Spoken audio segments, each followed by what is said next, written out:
Hello everyone, एक बार फिर से स्वागत है आपका अपना यूट्यूब चैनल साइंस गुरु रवि में। गाइज, आप सभी को पता है कि हम बायोलॉजी का इंट्रोडक्शन पढ़ रहे हैं। एक क्लास कंप्लीट हो चुकी है। अगर आपने वो क्लास नहीं देखी है तो आपको नीचे लिंक डिस्क्रिप्शन में मिल जाएगा, आप जाकर चेकआउट कर सकते हैं। गाइज, कल हमने जो पढ़ा 5-7 मिनट में उसका रिविजन कर लेते हैं, उसके बाद में साथियों आज की क्लास स्टार्ट करेंगे। देखिए, बायोलॉजी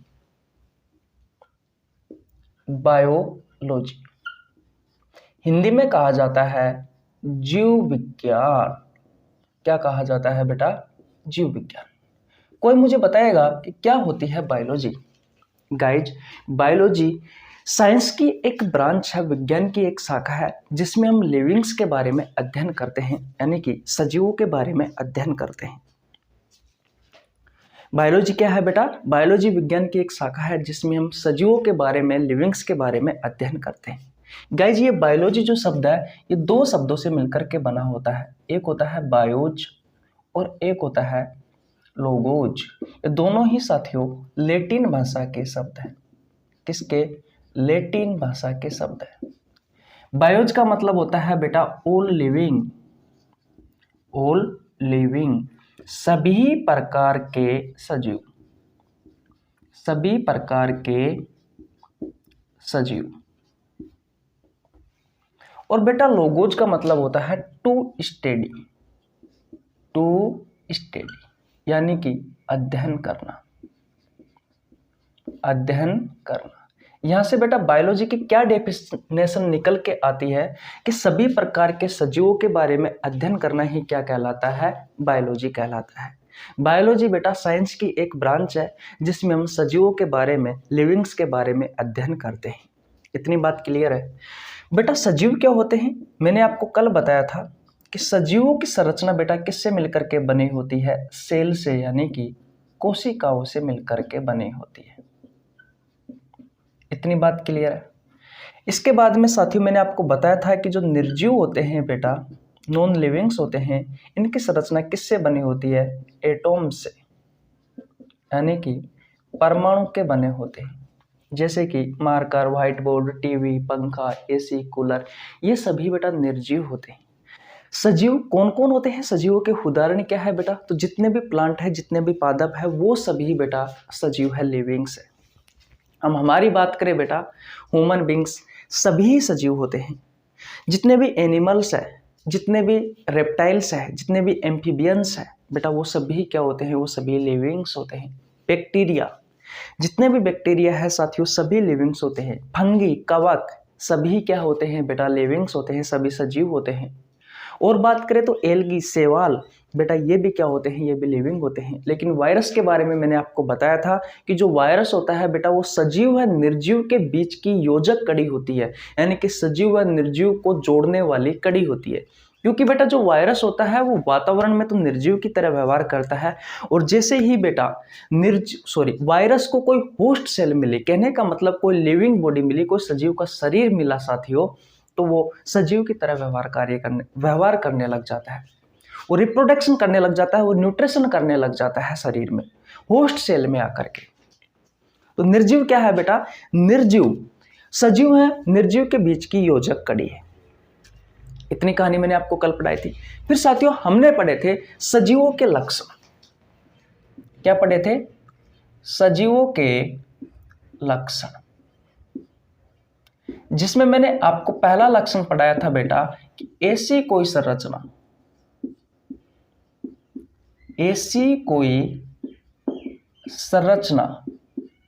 जिसमें क्या हो? कोशिकीय संगठन हो। कोशिकीय संगठन हो, वह जीवित कोशिका हो।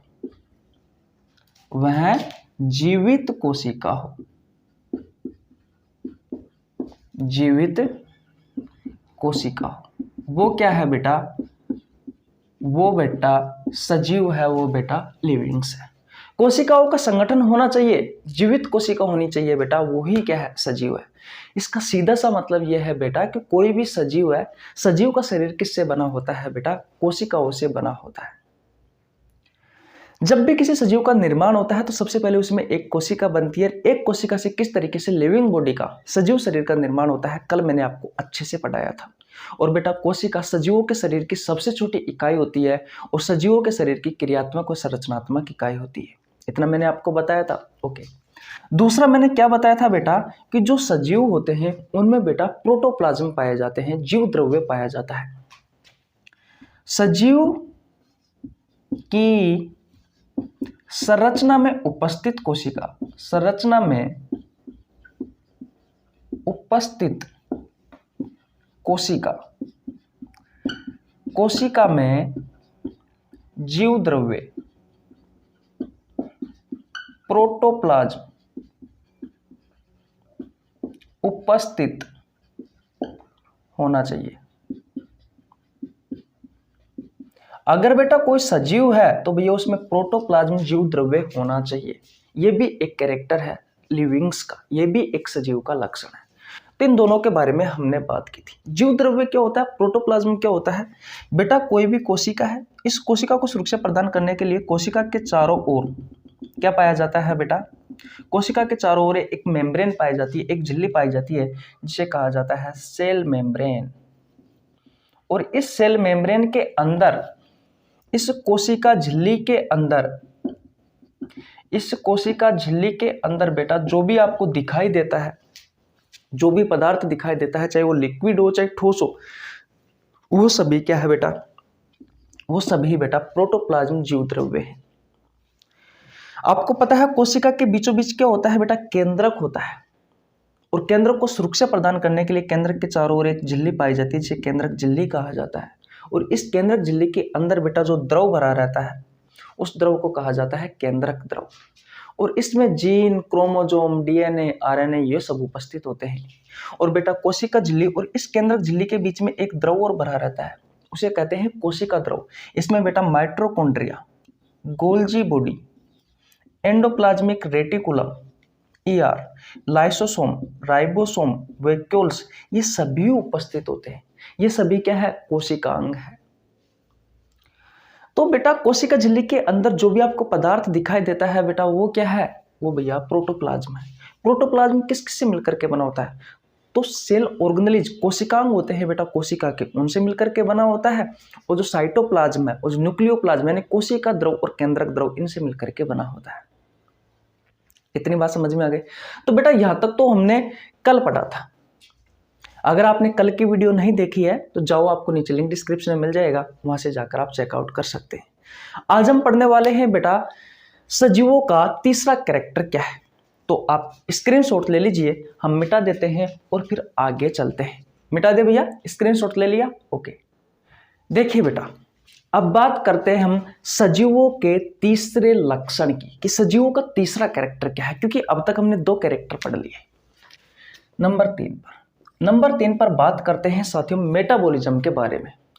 गाइज जितने भी लिविंग्स होते हैं सजीवों में मेटाबॉलिज्म होता है।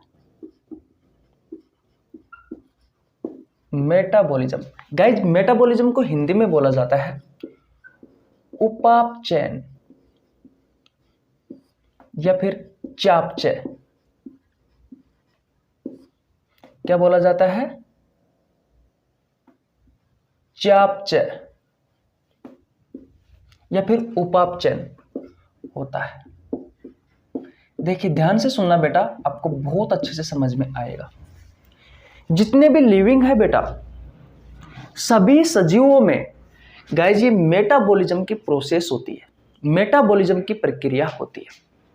इस मेटाबॉलिज्म को बोला जाता है बेटा हिंदी में उपापचयन या चापचय। क्या होता है बेटा ये उपापचयन, चापचय? क्या होता है बेटा ये मेटाबॉलिज्म? सबसे पहले आपको याद रखना है बेटा सजीवों का ये तीसरा कैरेक्टर है, तीसरा लक्षण है। ये सिर्फ सजीवों में होता है। अगर कोई लिविंग है, कोई सजीव है बेटा, तो उसमें मेटाबॉलिज्म फिक्स है, होगा। अगर वो निर्जीव है, नॉन लिविंग है, तो उसमें बेटा मेटाबॉलिज्म नहीं होगा। इतनी बात समझ में आ गई? अब बात करते हैं बेटा कि मेटाबॉलिज्म क्या होता है। देखिए हमारी बॉडी में गाइज बहुत सारी केमिकल रिएक्शन होती है, बहुत सारी वाइटल रिएक्शन होती है, जिसे आप जैविक क्रिया कहते हो। बहुत सारी बायोलॉजिकल एक्टिविटी होती है, बहुत सारी बायोकेमिकल रिएक्शन होती है। मैं सिंपल भाषा में बात करूं गाइस, तो हमारी बॉडी में प्रतिदिन रोजाना बहुत सारी बायोलॉजिकल रिएक्शन होती रहती है, यानी कि जैविक अभिक्रियाएं होती रहती है, रासायनिक अभिक्रिया होती रहती है। जैसे कि एग्जाम्पल के तौर पर मैं बात करूं तो पाचन। गाइस, पाचन क्या होता है अभी हम पढ़ाएंगे।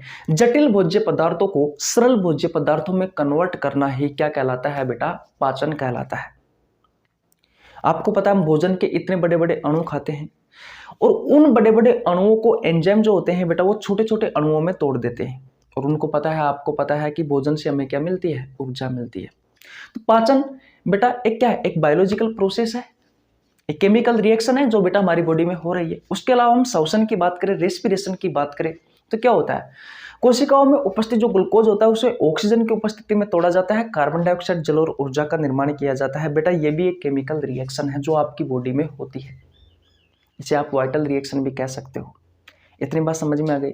और बात करते हैं साथियों, तो तीसरे नंबर पर आता है बहुत सारे एमिनो एसिड आपस में मिलकर गाइज किसका निर्माण करते हैं? प्रोटीन का निर्माण करते हैं। जैसे आपकी बॉडी में विटामिन डी का निर्माण भी होता है। कोई अणु गाइज आपकी बॉडी में टूटकर छोटे छोटे अणुओं में भी कन्वर्ट होते हैं और बहुत सारे बेटा छोटे छोटे अणु आपस में मिलकर के बड़े अणु का भी निर्माण करते हैं। इस तरीके से बेटा आपकी बॉडी में हर रोज बहुत सारी केमिकल रिएक्शन होती है, बहुत सारी रासायनिक अभिक्रिया होती है, जिन्हें गाइज एक साथ मिलाकर क्या बोला जाता है बेटा? मेटाबॉलिज्म बोला जाता है। क्या बोला जाता है बेटा? मेटाबॉलिज्म बोला जाता है। तो लिख लीजिए, हमारे शरीर में हर रोज बहुत सारी रासायनिक अभिक्रिया होती है। इन्हें एक साथ मेटाबॉलिज्म बोला जाता है।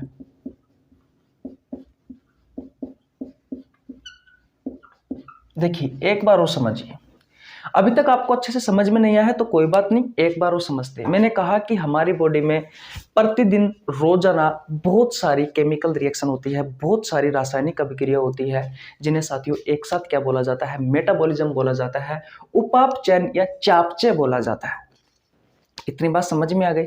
अभी रासायनिक अभिक्रिया कैसे होती है? देखिए आप सभी को पता है पाचन क्या होता है? जटिल भोज्य पदार्थों को सरल भोज्य पदार्थों में कन्वर्ट करना। किसकी सहायता से? एंजाइम की सहायता से। बेटा ये भी एक केमिकल रिएक्शन है।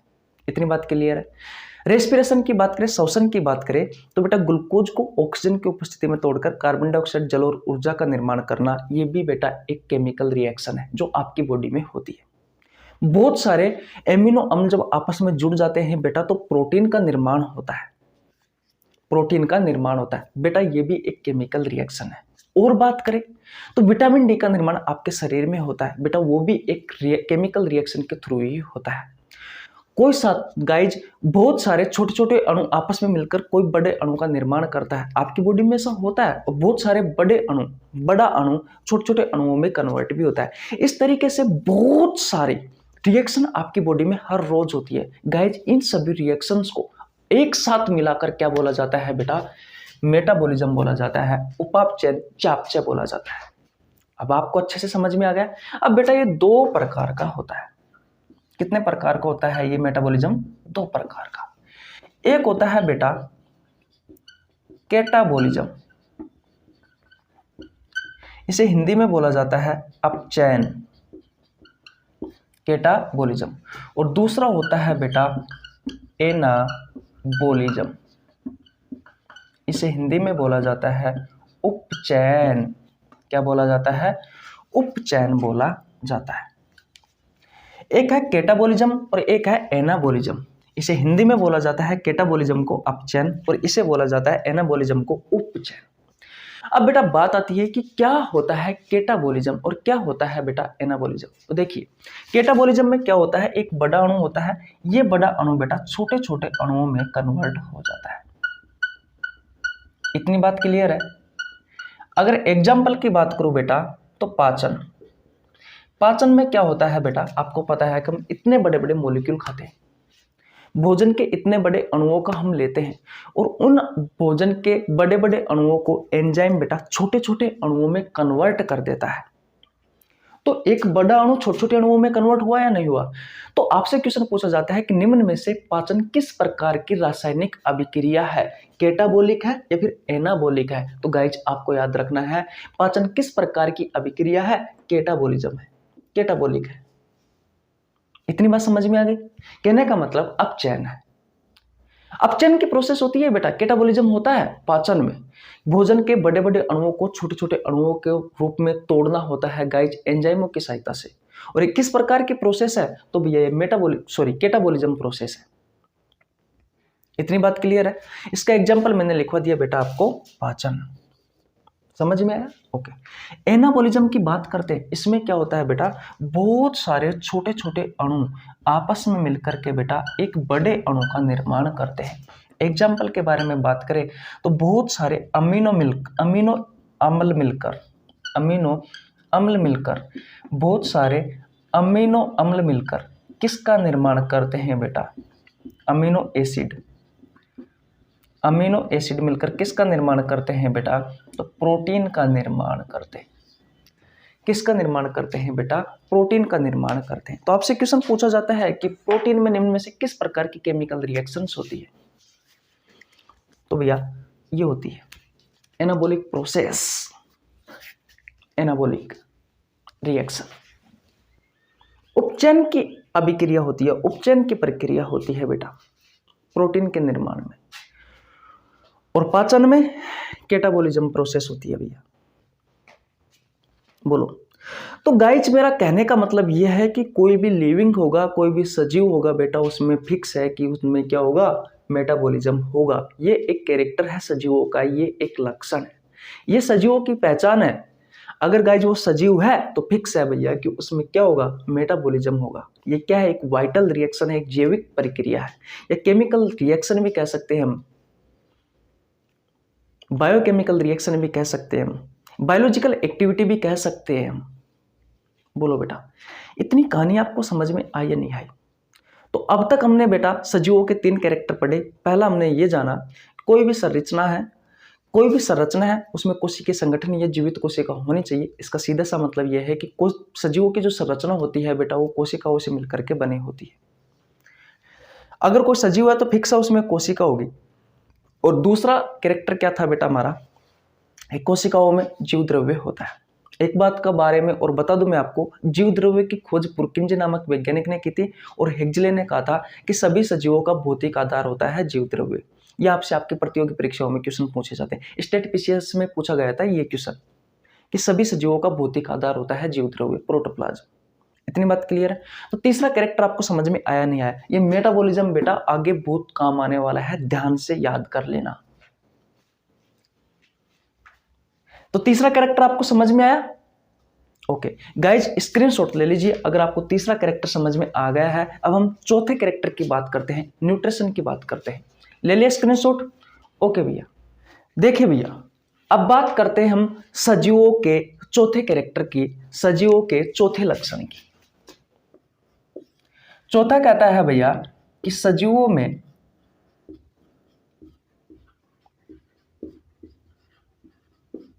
न्यूट्रिशन होता है। न्यूट्रिशन का मतलब होता है बेटा हिंदी में पोषण होता है।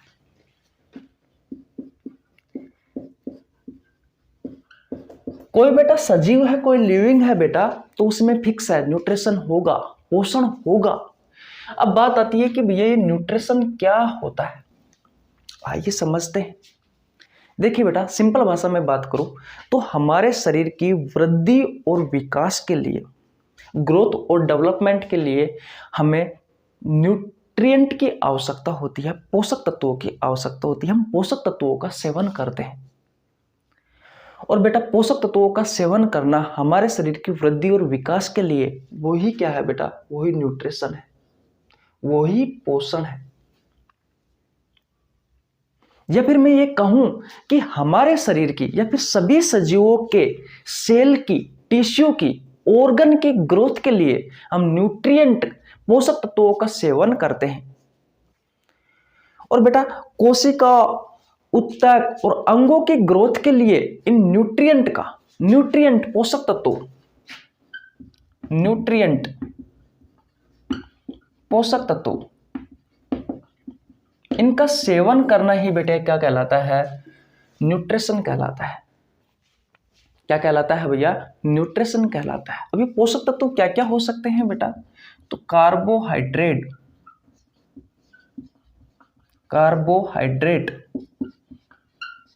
प्रोटीन, फैट जिसे आप लिपिड्स भी कहते हो, जिसे आप क्या कहते हो, लिपिड्स, विटामिन्स, मिनरल्स, ये सभी क्या है बेटा, ये सभी न्यूट्रिएंट है। ये सभी क्या है बेटा, न्यूट्रिएंट है। और हमारे शरीर की ग्रोथ और डेवलपमेंट के लिए हम इन न्यूट्रिएंट का सेवन करते हैं, इन पोषक तत्वों का सेवन करते हैं। और इनका सेवन करना ही क्या कहलाता है बेटा, न्यूट्रिशन कहलाता है। क्या कहलाता है, न्यूट्रिशन कहलाता है।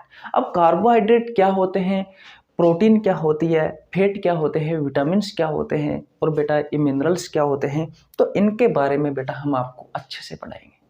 फिलहाल मैं आपको जो सिखा रहा हूँ, जिस तरीके से सिखा रहा हूँ, उस तरीके से आप सीख लीजिए। आपकी ज़िंदगी में सब चीज़ें काम आने वाली है। आपके एग्जाम में एक भी क्वेश्चन नहीं छूटेगा, इतनी मेरी गारंटी है।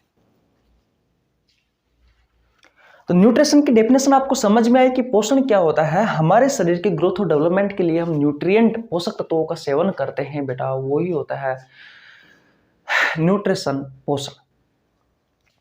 और ये भी बेटा दो मोड में क्लियर होता है। एक होता है बेटा स्वपोषी और एक होता है बेटा परपोषी।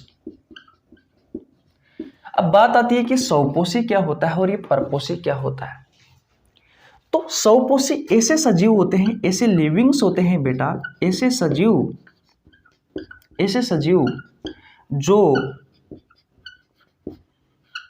जो स्वयं अपना भोजन बना ले, जो स्वयं अपना भोजन बना ले, अपना भोजन बना ले, जो स्वयं अपने शरीर में भोजन बना ले बेटा, जो स्वयं अपने शरीर में भोजन बना ले, वो होते हैं बेटा स्वपोषी। जो किसी दूसरे जीव पर निर्भर नहीं रहते, जो स्वयं अपने शरीर में बेटा भोजन बना ले, वो होते हैं स्वपोषी। अगर मैं एग्जाम्पल की बात करूं बेटा, तो पादप, आप सभी को पता है बेटा, जो पादप होते हैं, जो प्लांट होते हैं, वो किसी अन्य जीव पर निर्भर नहीं रहते खाने के लिए। ये स्वयं साथियों अपना भोजन बना लेते हैं अपने शरीर में। आप सभी को पता है प्रकाश संश्लेषण की प्रक्रिया के बारे में आपने जरूर सुना होगा। ये प्रकाश संश्लेषण प्रक्रिया के थ्रू साथियों स्वयं अपना भोजन बना लेते हैं। इसके बारे में भी गाइज हम आपको बहुत अच्छे से पढ़ाएंगे। फिलहाल आपको यह ध्यान रखना है कि स्वपोषी ऐसे लिविंग्स होते हैं, ऐसे सजीव होते हैं जो स्वयं अपने शरीर में भोजन बना लेते हैं, किसी अन्य जीव पर निर्भर नहीं रहते। एग्जाम्पल में आपको याद रखना है पादप। और गाइज परपोषी, ये ऐसे सजीव होते हैं, ये ऐसे सजीव होते हैं, ऐसे सजीव होते हैं बेटा जो स्वयं अपना भोजन नहीं बनाते, ये दूसरे जीवों पर निर्भर रहते हैं। एग्जाम्पल की बात करें बेटा तो ह्यूमन बीइंग्स, मानव जाति। हम साथियों परपोषी है भैया, स्वयं अपना भोजन बनाते हैं क्या? नहीं, हम दूसरे जीवों पर निर्भर रहते हैं, जैसे कि गाय, भैंस, बकरी, इनसे हमें दूध मिलता है, घी मिलता है, मक्खन मिलता है, छाछ। और बात करें बेटा तो पेड़ पौधों से हमें क्या मिलती है? सब्जियां मिलती है, फल फ्रूट मिलते हैं, अनाज मिलता है। हम दूसरे जीवों पर निर्भर है बेटा, हम दूसरे जीवों पर निर्भर है, हम स्वयं अपना भोजन नहीं बनाते, इसलिए हम क्या है, परपोषी है। और स्वपोषी क्या होते हैं गाइज? ऐसे लिविंग्स होते हैं, ऐसे सजीव होते हैं बेटा जो स्वयं अपने शरीर में अपना भोजन बना ले, जैसे कि पादप। क्या पादप दूसरे पर निर्भर रहते हैं? क्या नहीं, ये बेटा स्वयं अपने शरीर में भोजन बनाते हैं। क्या ये पेड़ पौधे उठकर बाजार में जाते हैं, बाजार से सब्जी लेकर फिर खाना बनाते हैं? क्या नहीं बेटा, ऐसा कुछ नहीं है, स्वयं अपने शरीर में भोजन बना लेते हैं पादप। किस प्रोसेस से बनाते हैं? तो प्रकाश संश्लेषण की प्रक्रिया हम आपको अच्छे से पढ़ाएंगे। पहले ये बताओ बेटा, ये न्यूट्रिशन आपको समझ में आया है नहीं आया? तो बेटा चौथा कैरेक्टर ये है, चौथा लक्षण ये है बेटा सजीवों का, कि सजीवों में न्यूट्रिशन होता है, सजीवों में पोषण होता है। अगर पोषण नहीं होता बेटा तो समझ लेना वो निर्जीव है। भोजन के मुख्य अवयव कौन कौन से होते हैं बेटा? ये कार्बोहाइड्रेट, प्रोटीन, वसा, ये भोजन के मुख्य अवयव होते हैं। और ये क्या काम आते हैं? हमारे शरीर की ग्रोथ और डेवलपमेंट में सहायक होते हैं। वही क्या है? वही न्यूट्रिशन है। हम इनका सेवन करते हैं, वही न्यूट्रिशन है, वही पोषण है। बोलो, न्यूट्रिशन के बारे में आपको समझ में आया या नहीं आया? अगर आ गया है बेटा तो स्क्रीनशॉट ले लीजिए। ले लिया भैया स्क्रीनशॉट। आगे चलते हैं गाइज, 5वें नंबर के लक्षण की बात करते हैं। सजीवों का 5वां लक्षण क्या है गाइज? उससे पहले मैं आपको बता दूं, मेरा नाम रवि है। मैं सभी प्रतियोगी परीक्षाओं के लिए बायोलॉजी पढ़ाता हूं। जो कंटेंट आपको पेड कोर्स में उपलब्ध नहीं होता, उससे अच्छा कंटेंट देने की कोशिश करता हूं। आपको मेरे साथ जुड़ने के लिए 1 रुपये देने की आवश्यकता नहीं है, सिर्फ आपको हमारे चैनल को सब्सक्राइब करना है, बेल आइकन को प्रेस करना है, जिससे आपके पास हमारी वीडियो का नोटिफिकेशन टाइम टू टाइम पहुंच सके। गाइज, मैं सभी प्रतियोगी परीक्षा कोई भी हो, जैसे railway, SSC, NDA, PCS, NEET, पटवार, पुलिस, सभी प्रतियोगी परीक्षाओं के लिए बायोलॉजी पढ़ाता हूँ। बहुत सारे स्टूडेंट ये कहते हैं कि किस लिए आप सर कौन से एग्जाम के लिए बायोलॉजी पढ़ाते हो? भैया कोई से भी वनडे कॉम्पिटिटिव एग्जाम हो, सभी परीक्षाओं के लिए हमारी वीडियो उपयोगी रहेगी। मैंने बायोलॉजी गाइज शुरुआत से स्टार्ट की है। कल मेरी फर्स्ट क्लास थी, बायोलॉजी की पहली क्लास थी, आज ये दूसरी क्लास है। अभी भी बायोलॉजी का इंट्रोडक्शन चल रहा है, बायोलॉजी के इंट्रोडक्शन की दूसरी क्लास है। अभी जुड़ जाइए, नोट्स बना लेना भैया, आपके एग्जाम में 100% आपको फायदा मिलेगा। और जितने भी अपने भाई बंधु हैं जिनको लगता है कि बायोलॉजी कठिन है, बेटा मैं आपसे कह दूं बायोलॉजी कठिन नहीं है। बायोलॉजी से आपको प्यार हो जाएगा, सिर्फ मेरे साथ आप 5 दिन जुड़ जाइए। 5 दिन में मैं आपको बायोलॉजी से प्यार करवा दूंगा। तो यहां तक कहानी आपको समझ में आई बेटा? ओके, अब बात करते हैं 5वें कैरेक्टर की, कि सजीवों का 5वां लक्षण क्या है। स्क्रीनशॉट ले लिया बेटा आपने? ओके, आगे चलते हैं। देखिए भैया, अब हम बात करते हैं सजीवों के 5वें लक्षण की। 5वां लक्षण क्या है बेटा? तो भैया 5वां लक्षण है सजीवों में डाइजेशन, पाचन होता है। जो सजीव है साथियों, उसमें पाचन होगा, फिक्स है, पाचन होता है। ये एक कैरेक्टर है भैया। जो नॉन लिविंग्स होते हैं बेटा, जो निर्जीव होते हैं, उनमें पाचन नहीं होता, लेकिन जो लिविंग्स है, जो सजीव है बेटा, उनमें क्या होता है? पाचन होता है। अभी मैंने आपको पिछली क्लास में बताया कि न्यूट्रिशन क्या होता है। तो हमारे शरीर की वृद्धि और विकास के लिए हम न्यूट्रिएंट्स, पोषक तत्वों का सेवन करते हैं। वही क्या होता है? वही क्या है भैया? वही न्यूट्रिशन है। अभी न्यूट्रिएंट क्या है, पोषक तत्व क्या है? तो मैंने अभी आपको बताया था बेटा, कार्बोहाइड्रेट, प्रोटीन, फैट से आप लिपिड्स भी कहते हो, विटामिन, मिनरल्स,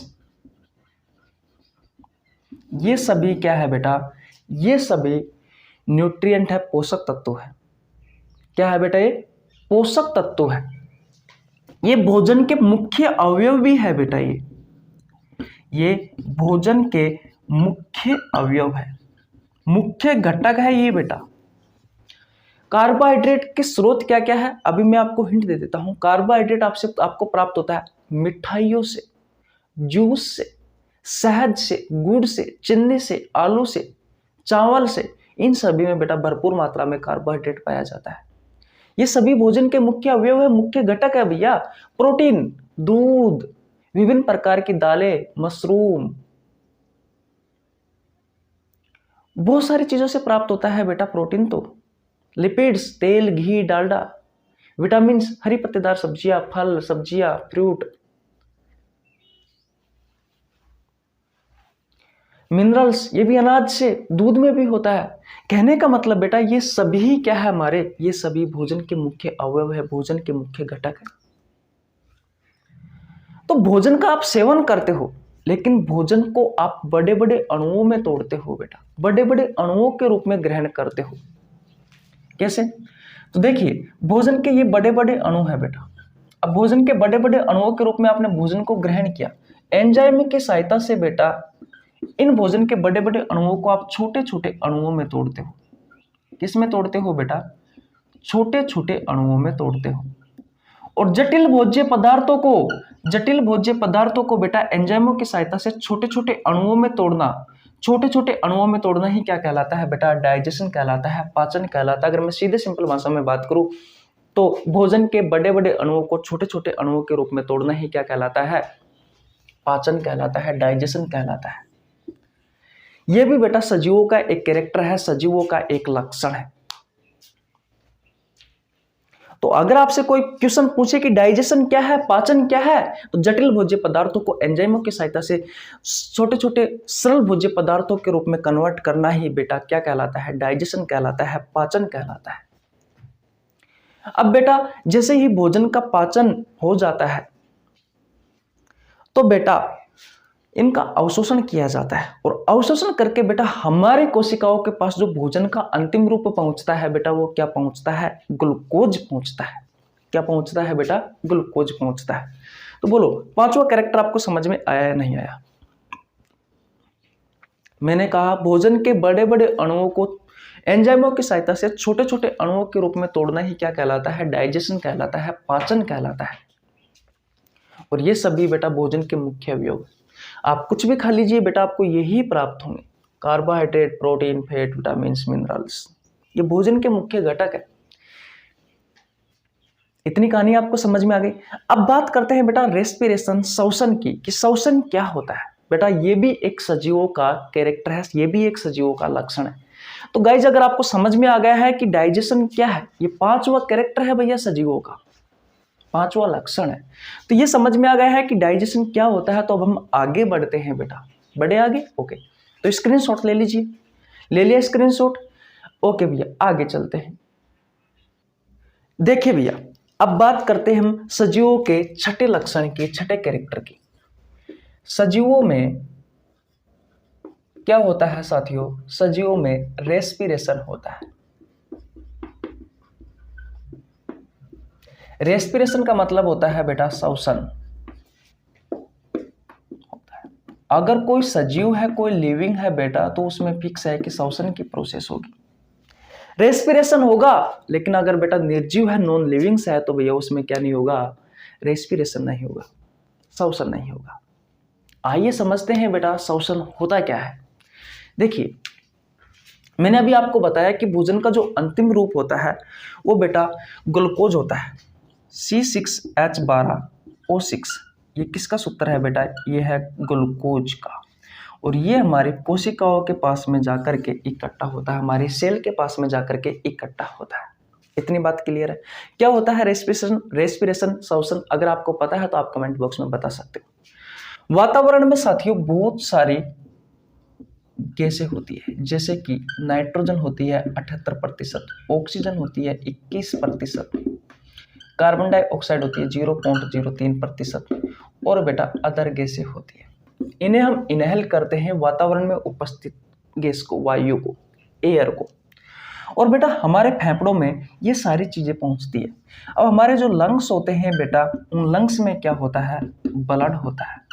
और ब्लड के साथ में साथियों ये जो ऑक्सीजन गैस है ये घुल जाती है, ऑक्सीजन गैस ब्लड में घुल जाती है, और ये कहाँ पहुंच जाती है बेटा? ये हमारी कोशिकाओं के पास पहुंच जाती है।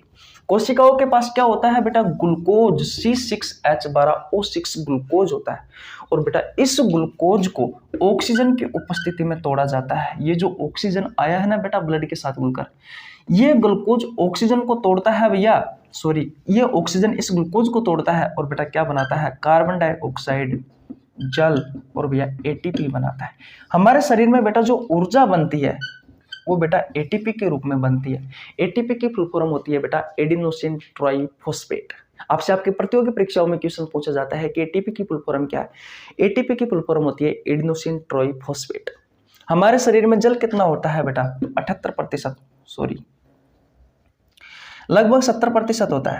कितना होता है भैया? 70% होता है।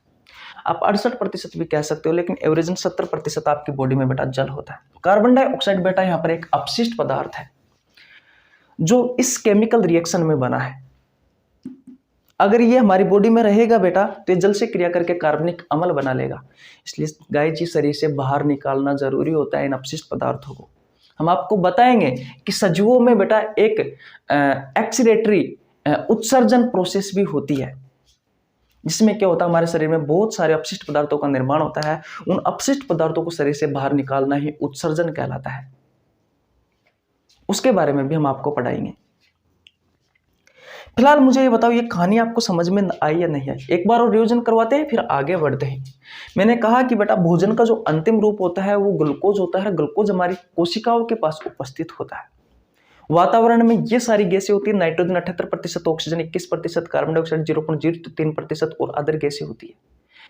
इस वातावरण में उपस्थित इस एयर को, इस हवा को, इस गैसों को हम इनहेल करते हैं, यानी कि अंदर ग्रहण करते हैं, और ये हमारे फेफड़ों तक आ जाती है। फेफड़ों में क्या होता है बेटा? ब्लड होता है। इतनी सारी गैसों में से सिर्फ हमारा ब्लड ऑक्सीजन को अपने साथ लेकर के जाता है। कहां पर? आपकी कोशिकाओं के पास। कोशिकाओं में क्या है बेटा? ग्लूकोज है। इस ग्लूकोज को ऑक्सीजन की उपस्थिति में तोड़ा जाता है, कार्बन डाइऑक्साइड, जल और ऊर्जा का निर्माण किया जाता है। हमारे शरीर में बेटा जो ऊर्जा बनती है वो एटीपी के रूप में बनती है। और बेटा ये एटीपी, ये ऊर्जा कहां पर स्टोर होती है? आपकी माइटोकॉन्ड्रिया में, आपकी सूत्र कणिका में जाकर के स्टोर होती है। और सूत्र कणिका को ही बेटा हमारे शरीर का, हमारी कोशिकाओं का ऊर्जा घर या फिर शक्ति घर कहा जाता है, या पावर हाउस कहा जाता है। कहा जाता है या नहीं कहा जाता? कहा जाता है। और इसी ऊर्जा को हमारी कोशिका, हमारे उत्तक, हमारे अंग ग्रहण करके बेटा अपना काम करते हैं। ये होता है बेटा रेस्पिरेशन, श्वसन। तो अब आप मुझे ये बताओ बेटा कि अब तक की कहानी आपको समझ में आई या नहीं आई? सजीवों के आज हमने कितने कैरेक्टर पढ़े? 4। मेटाबॉलिज्म, न्यूट्रिशन, डाइजेशन और रेस्पिरेशन। कल हमने 2 पढ़े थे। अब तक हमारे बेटा सजीवों के 6 लक्षण कंप्लीट हो गए हैं। गाइज कल हमारा बायोलॉजी का इंट्रोडक्शन खत्म हो जाएगा और परसों से साथियों हम बायोलॉजी के पहले चैप्टर की शुरुआत करने वाले हैं। अभी भी मौका है साथियों, जो भी स्टूडेंट है जो हमारे साथ बायोलॉजी पढ़ना चाहते हैं, आप अपने दोस्तों को बताइए भैया कि फुल कंटेंट के साथ, जो कंटेंट आपको पेड कोर्स में भी उपलब्ध नहीं होता, उससे अच्छे कंटेंट के साथ हम आपको इस यूट्यूब चैनल पर फ्री ऑफ कॉस्ट बायोलॉजी पढ़ा रहे हैं। जो जुड़ना चाहे वो जुड़ सकता है। 1 रुपये देने की आवश्यकता नहीं है बेटा, सिर्फ आपको हमारे चैनल को सब्सक्राइब करना है, बेल आइकन को प्रेस करना है और कुछ नहीं करना, ताकि आपके पास जैसे ही हम वीडियो अपलोड करें, आपके पास हमारी वीडियो का नोटिफिकेशन तुरंत आपके पास पहुंच जाए और आप सबसे पहले हमारी वीडियो देखें और सबसे पहले हमारी वीडियो का लाभ उठा सके। हम आपके सपने साकार करवाएंगे बेटा। जो आपके माँ बाप ने सपने देख रहे हैं, हम आपके वो सपने साकार करवाएंगे। बस आप हमारे साथ जुड़िए और कुछ नहीं। कोई सी भी प्रतियोगी परीक्षा हो, कोई सी भी वनडे कॉम्पिटिटिव एग्जाम हो बेटा, सभी एग्जामों के लिए हमारी ये वीडियो उपयोगी रहेगी। जो भी आपको डाउट आप कमेंट बॉक्स में बता सकते हो, वहां पर आपको बिल्कुल एक एक क्वेश्चन का आंसर मिलने वाला है।